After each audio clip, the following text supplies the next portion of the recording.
Looking for an honest, no BS review of the Parrot Anafi drone? You've come to the right place.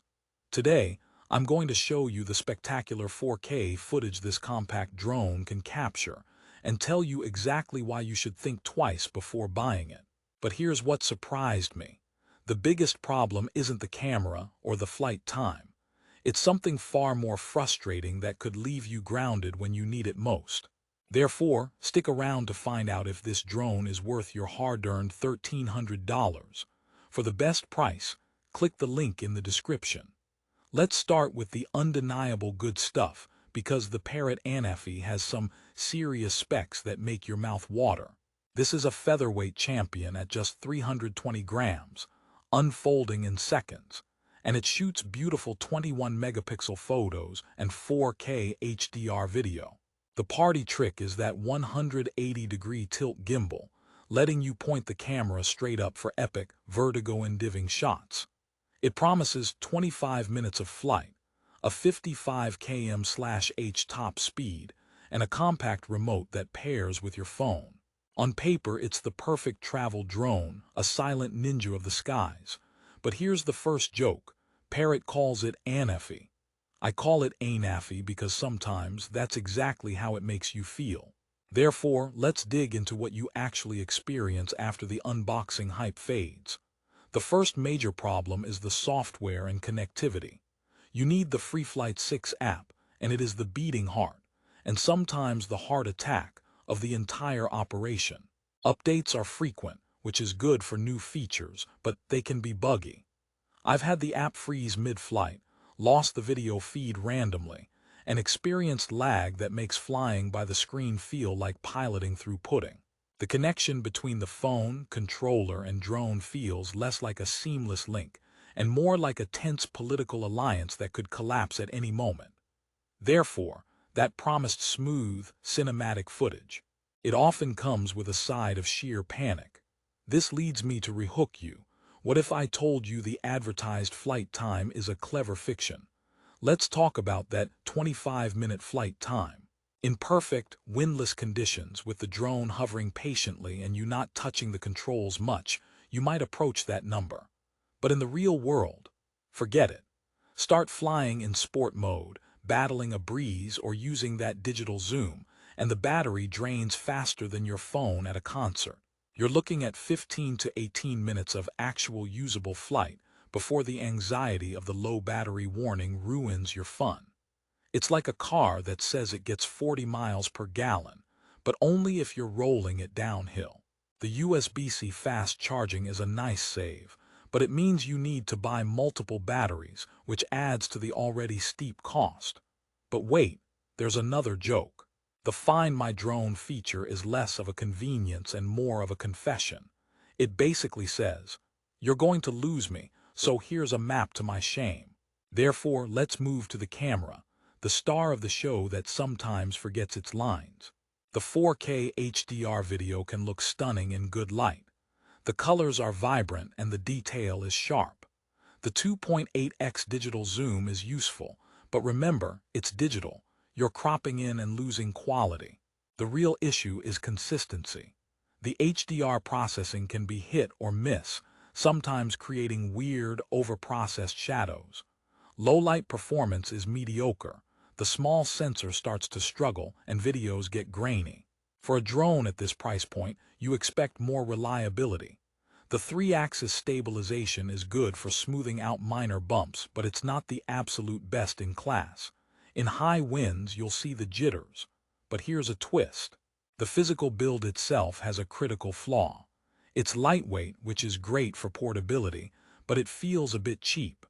The plastic parts can creak, and those folding arms don't inspire infinite confidence.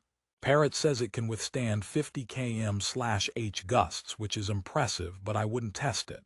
The real Achilles heel, the gimbal and camera assembly. It's exposed. There's no physical barrier protecting that delicate lens and mechanism. One slightly awkward landing in tall grass or a minor tip-over could mean a costly repair.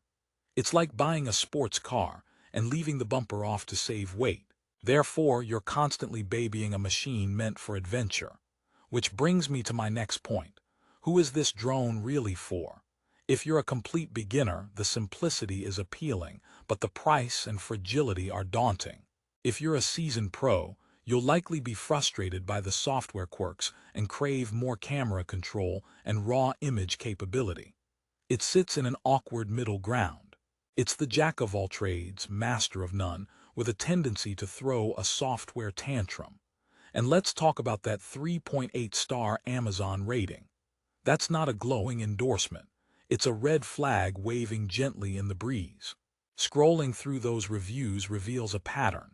People love it when it works, but a significant number have deal-breaking issues with disconnections, bugs, and customer support. But hold on, here's joke number 3. The operating temperature range is -10 degrees C to 40 degrees C.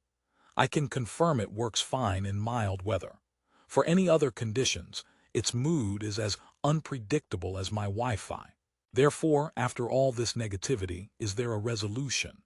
Is there any scenario where the Parrot Anafi makes sense? Yes, but with massive caveats. If you are a traveler who values compactness above all else, and you only fly in ideal conditions for short periods, the Anafi can deliver incredible shots. The unique camera angles are fantastic for creative work.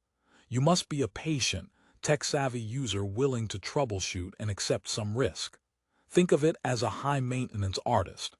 Brilliant on its good days, impossible on its bad ones. For everyone else, especially those looking for a reliable, everyday workhorse, there are better, more consistent options in this price range. Drones from DJI, for instance, offer rock-solid reliability and intuitive software that just works, which is arguably more important than any single spec. But before you make any decision, I have one final, crucial problem to reveal: customer support and the long-term ecosystem. Parrot has a history of discontinuing support for products and apps. There's a genuine fear in the community that the Anafi could become a zombie drone, physically fine but useless because the required app stops receiving updates or gets pulled. Investing in a drone is an investment in an ecosystem. This uncertainty is a massive hidden cost. It's like buying a video game console where the company might shut off the online servers next year. Therefore, my final verdict is this: the Parrot Anafi is a fascinating, flawed piece of technology. It has moments of brilliance overshadowed by frustrations you shouldn't have to deal with at $1,300. So, should you buy the Parrot Anafi? My honest answer is probably not. The potential for headaches is too high. The promise is seductive, but the reality is often disappointing.